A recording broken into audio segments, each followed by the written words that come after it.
नमस्कार। आज मैं अपने इस वीडियो के माध्यम से आपको बताऊंगा कि मंत्र का विज्ञान क्या है, गुरु अपने शिष्यों को मंत्र क्यों प्रदान करते हैं तथा मंत्र का मानव जीवन प्रभाव क्या पड़ता है। इन सब बातों को मैं अपने इस वीडियो के माध्यम से आपके समक्ष रखूंगा। साथ ही मैं आग्रह करूंगा कि जिन्होंने मेरे चैनल को सब्सक्राइब नहीं किया है, कृपया वो सब्सक्राइब अवश्य करें।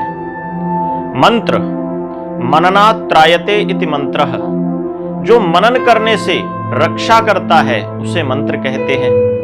एक शब्दों का कुछ समुच्चय, कुछ अक्षरों का समुच्चय जब किसी महापुरुष द्वारा सिद्ध किया जाता है, एक विशेष लय, आरोह और अवरोह के साथ उसका बार बार उच्चारण किया जाता है, तो वह मंत्र सिद्ध हो जाता है और हमें शक्ति प्रदान करता है।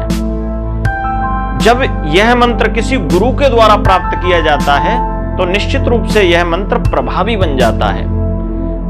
बहुत सारे लोग मंत्र को पुस्तकों के माध्यम से भी प्राप्त करते हैं, परंतु पुस्तक के माध्यम से प्राप्त करने वाला वही मंत्र वो प्रभावी नहीं रहता, क्योंकि गुरु ने उस मंत्र को सिद्ध किया होता है और आपके कानों के माध्यम से आपके अंतःकरण में उसको प्रवेश कराया होता है, और वह सिद्ध किया मंत्र शरीर पर या उस व्यक्ति पर जो उसका उच्चारण करता है उस पर एक विशेष प्रभाव डालता है। मंत्र कुल मिलाकर एक ध्वनि विज्ञान है। हर अक्षर की एक आवृत्ति होती है। जैसे मैं मां शब्द कहूं तो मेरी दोनों आंखों के बीच में कंपन होता है।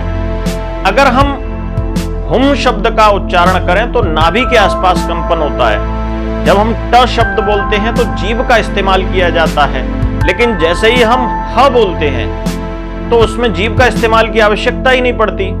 तो हर अक्षर की एक आवृत्ति होती है जो शरीर के विभिन्न भागों को प्रभावित करती है। तो इसी प्रकार से मंत्र एक विशेष पैटर्न में अक्षरों का समुच्चय है जो हमारे शरीर को प्रभावित करता है। यह सब ध्वनि विज्ञान पर आधारित है। हम शास्त्रीय संगीत सुनते हैं जो एक विशेष पैटर्न में उसकी ध्वनि समायोजित होती है, और दूसरी तरफ हम वाहनों का शोर सुनते हैं, उसकी अव्यवस्थित ध्वनि होती है। तो दोनों का हमारे मन मस्तिष्क पर अलग अलग प्रभाव पड़ता है। आपने देखा होगा कि रामायण में लवकुश का जब युद्ध चल रहा था लक्ष्मण जी के साथ, तो लक्ष्मण जी ने एक अमोघ बाण छोड़ा लवकुश के ऊपर। लवकुश ने उस बाण से अपनी रक्षा करने के लिए गुरु मंत्र का सहारा लिया, और गुरु मंत्र ने उनके चारों ओर एक आवरण बना दिया, जिस कारण वो उस बाण से बच पाए और उनका बाण निष्फल हो गया। इसी प्रकार भगवान श्री राम जब रावण पर अंतिम प्रहार करते हैं तो मंत्र के द्वारा उस बाण को साधते हैं। मंत्र के द्वारा उनके उस बाण में एकाग्रता भी बढ़ती है और वह अचूक भी बन जाता है। हर मंत्र का एक देवता होता है। कहने में तो ये बात साइंटिफिक नहीं लगती, लेकिन महान गणितज्ञ श्रीनिवास रामानुजन ने अपनी आत्मकथा में यह बात कही थी। उन्होंने कहा था कि जो गणित के सूत्र हल करने की मेरी शक्ति प्रकट होती है वो मेरी कुल देवी नामागिरी से प्रकट होती है, जो लक्ष्मी जी का ही रूप है। तो हर मंत्र का एक देवता होता है। यह बात रामानुजन ने अपनी बात में सार्थक की थी।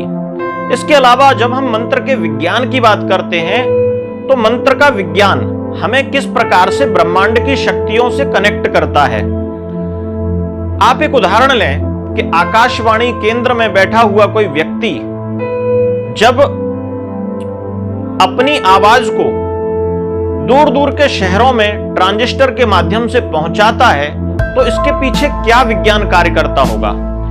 उस व्यक्ति की ध्वनि को रेडियो तरंगों के द्वारा जब ट्रांसमिट किया जाता है और तब वह दूर दूर तक पहुंच जाती है।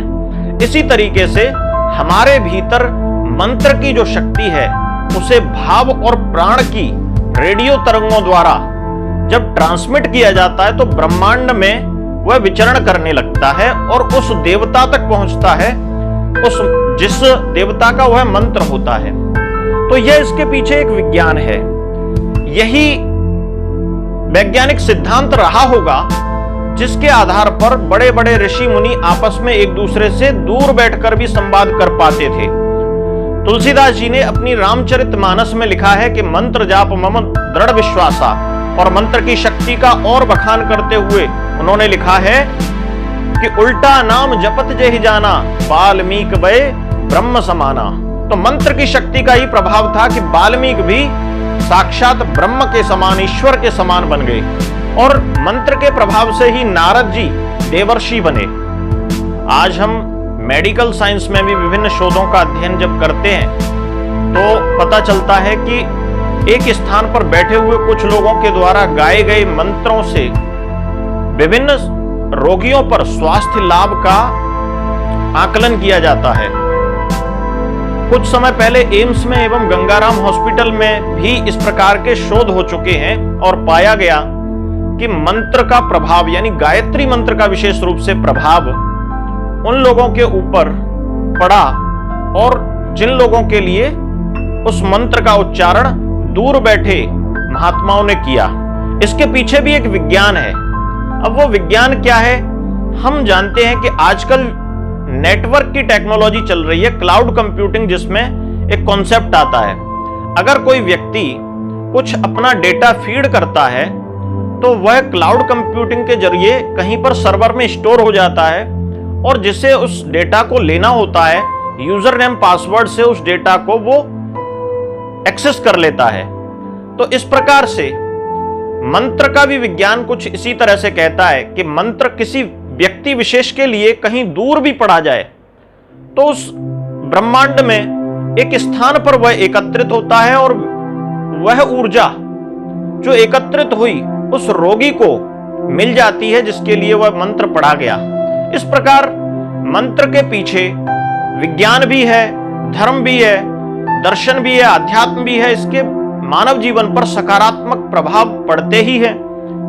इसीलिए गुरु पूर्णिमा के दिन जब गुरु अपने शिष्यों को गुरु दीक्षा प्रदान करते हैं तो मंत्रों की शक्ति उनके भीतर प्रविष्ट कराते हैं। यही कारण है कि मंत्र व्यक्ति का जीवन बदल सकते हैं और मंत्र जाप से व्यक्ति परमात्मा से जुड़ सकता है।